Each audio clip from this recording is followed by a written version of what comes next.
सबसे पहले बात करेंगे हाई कोर्ट से, जहां पर परवेज लाई की दरखास्त का तहरीरी फैसला जारी हो चुका है। जस्टिस मोहम्मद अमजद रफीक ने 13 सफ़ात पर मुश्तमिल तहरीरी फैसला जारी कर दिया है।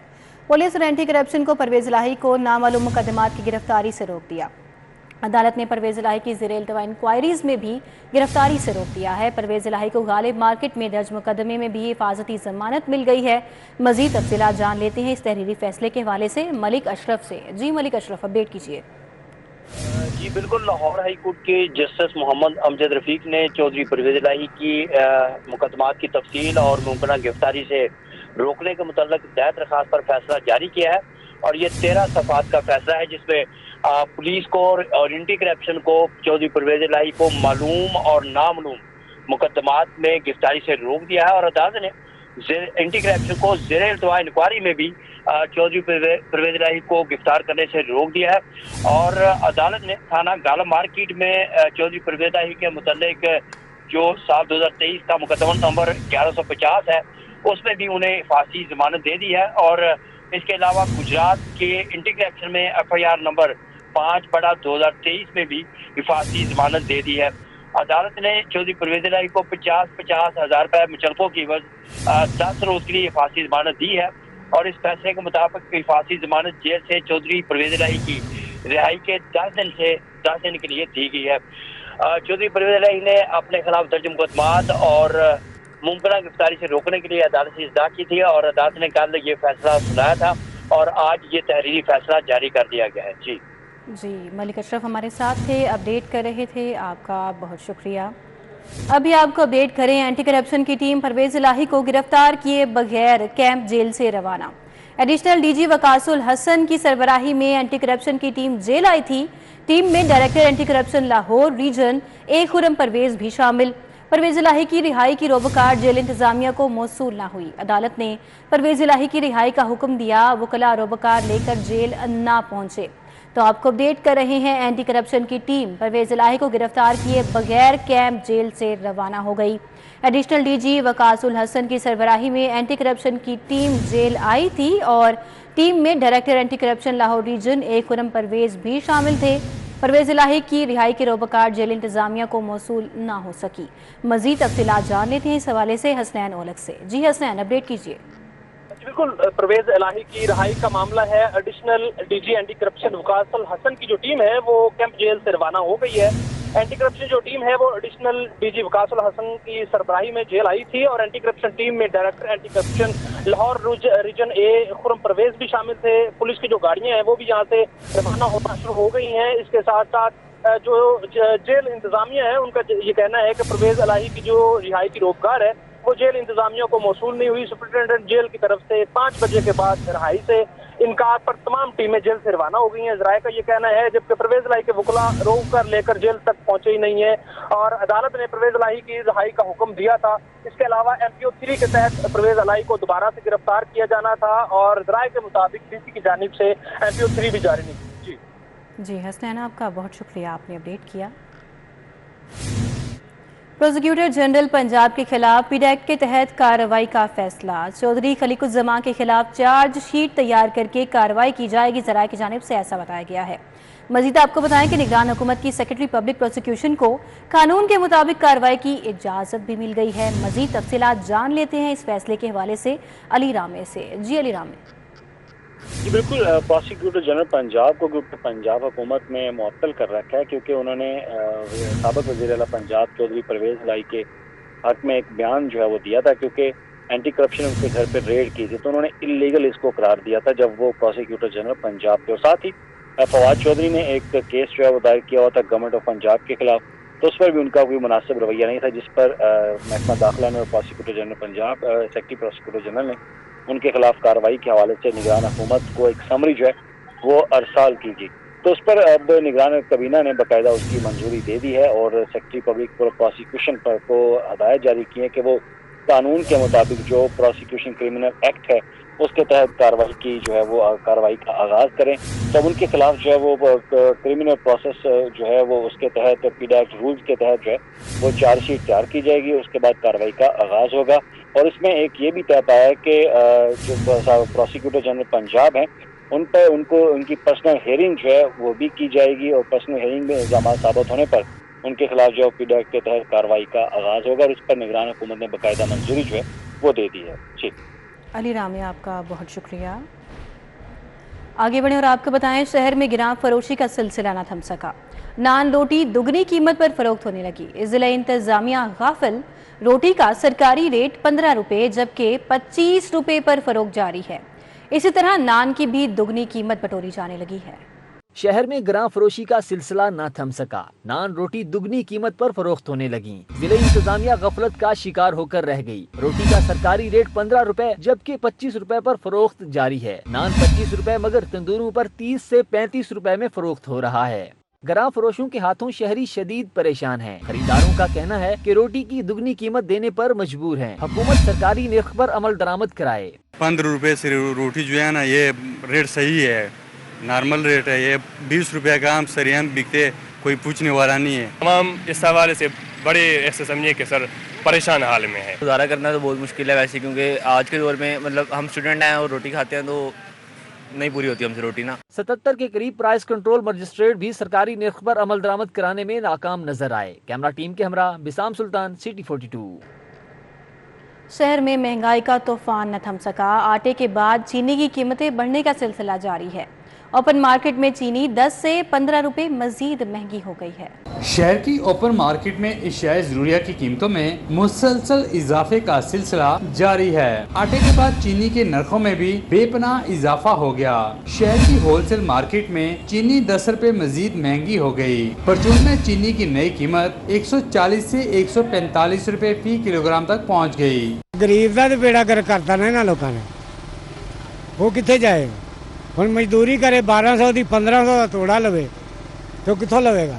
शहरियों ने चीनी की कीमत में मुसलसल इजाफे पर जिले इंतजामिया को शदीद तनकीद का निशाना बनाया। शहरी ने कहा, नोटिफाइड कीमतों पर कोई भी इशाए ज़रूरिया दस्तयाब नहीं। वज़ीर-ए-आला पंजाब मोहसिन नकवी मामले का नोटिस लें। बहुत महंगाई है इस वक्त, तो कोई भी चीज़ खरीदना बहुत मुश्किल हो गया।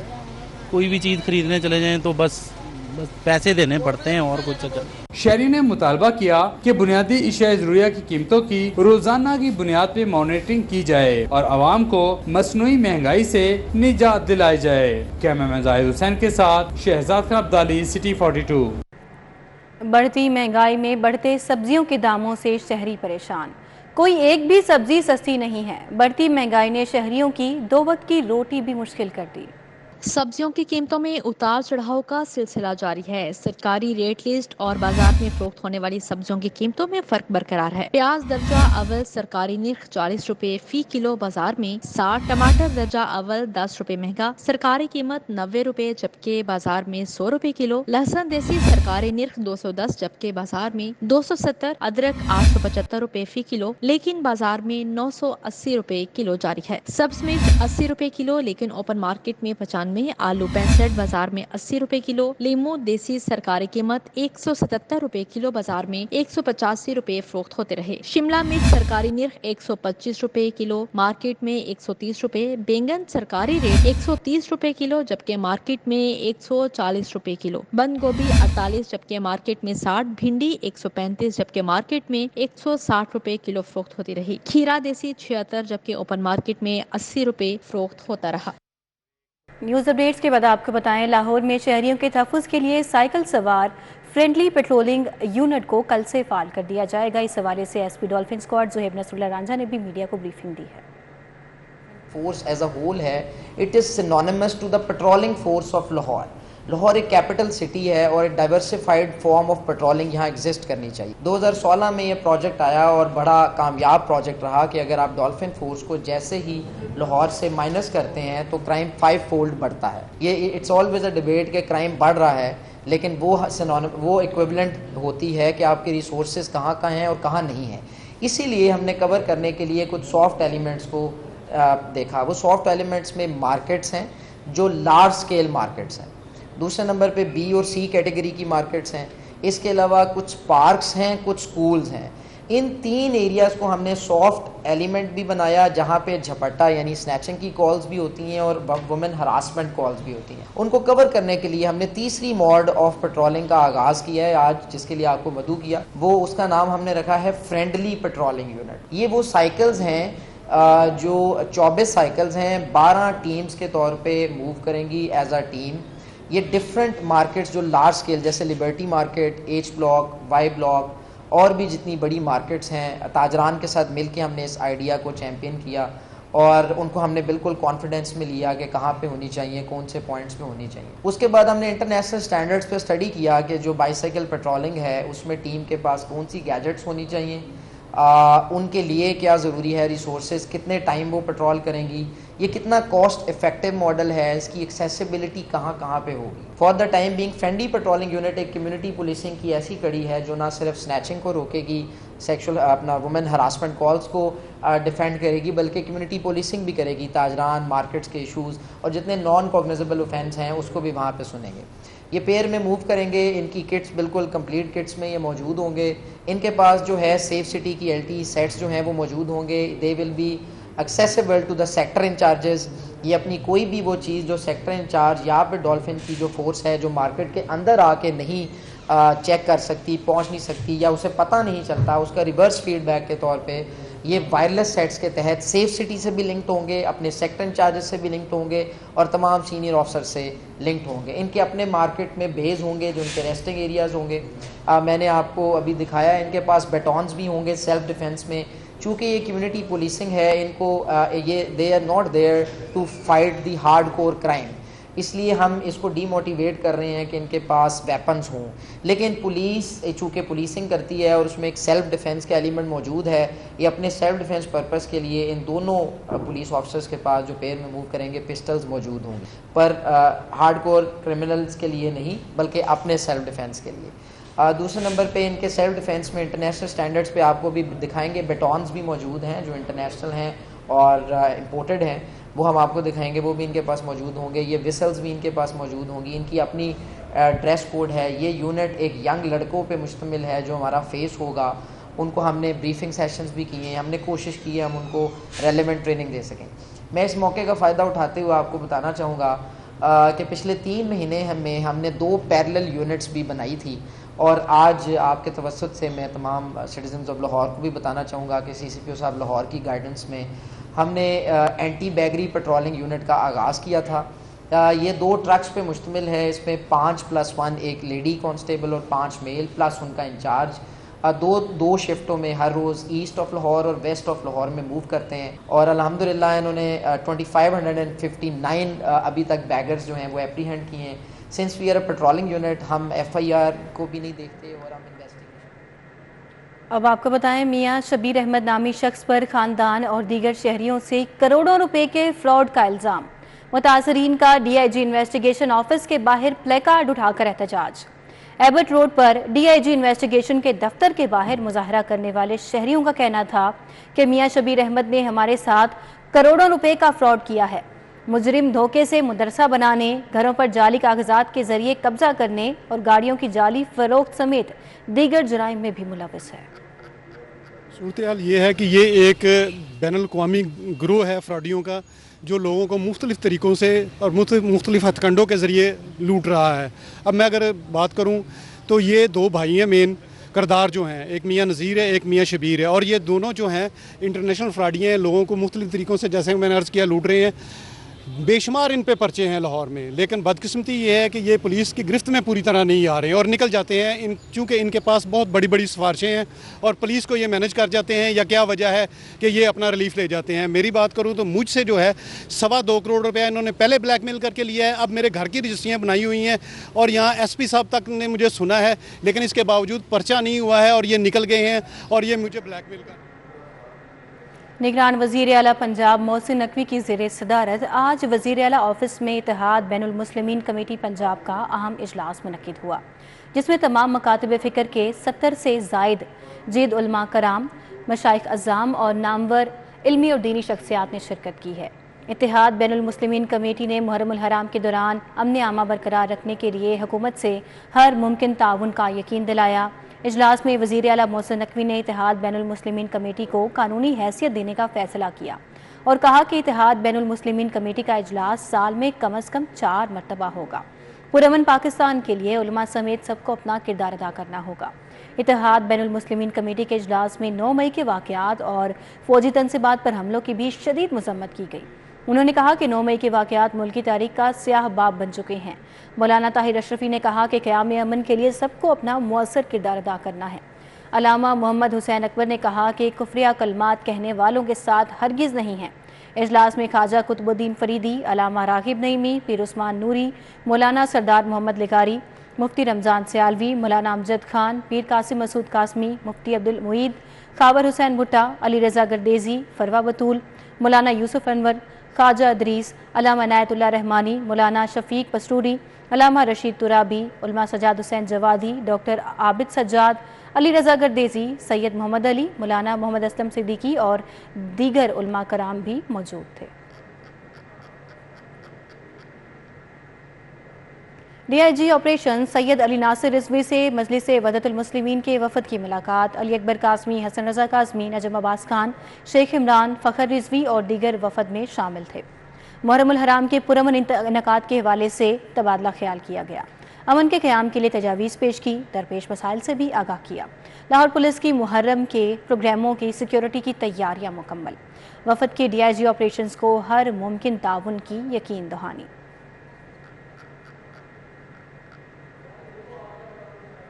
IG पंजाब डॉक्टर उस्मान अनवर की हिदायत पर मजीद 85 एहलकारों को तरक्की दे दी गई। 29 ASIs को सब इंस्पेक्टर जबकि 28 हेड कांस्टेबल्स को ASIs जबकि 28 कांस्टेबल्स को हेड कांस्टेबल रैंक देने पर तरक्की दे दी गई है। डॉक्टर उस्मान अनवर की हिदायत पर प्रमोशन बोर्ड का इजलास मुनक्किद हुआ। कांस्टेबल से ASIs एहलकारों को तरक्की दी गई।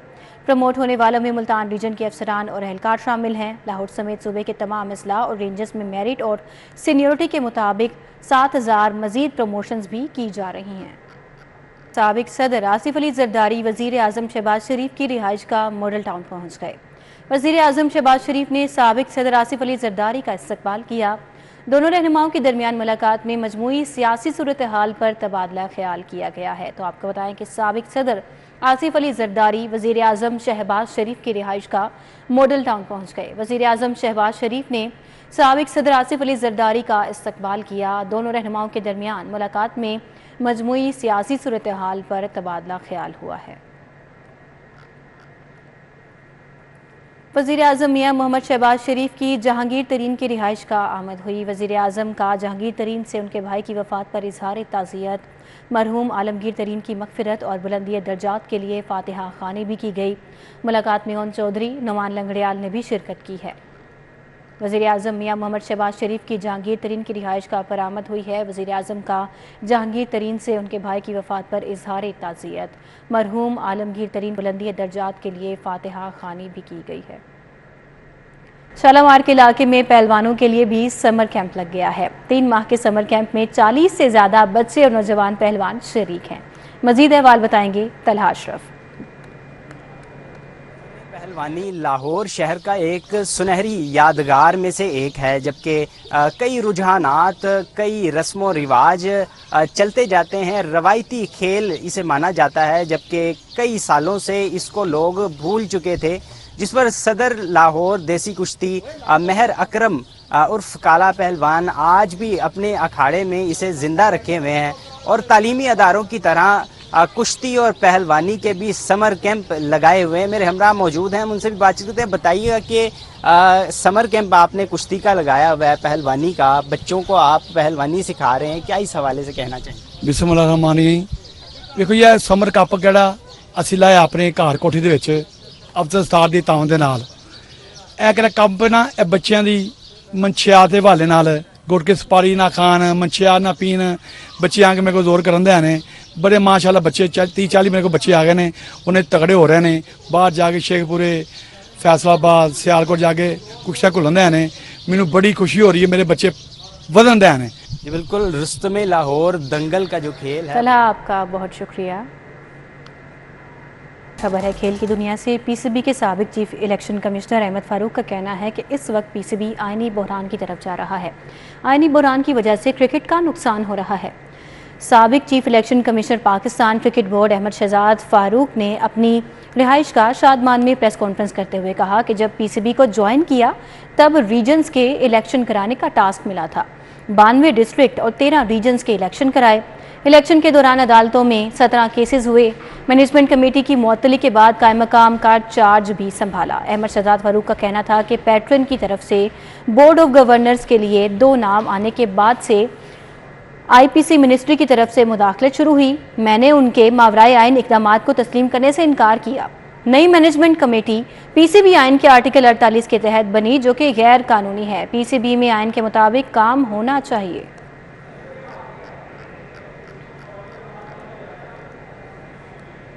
बदनामी हो रही है और क्रिकेट के खेल को बहुत बड़ा नुकसान भी पहुंच रहा है। पीसीबी एक इसी के साथ ही ये बुलेटिन अपने इख्तिताम को पहुंच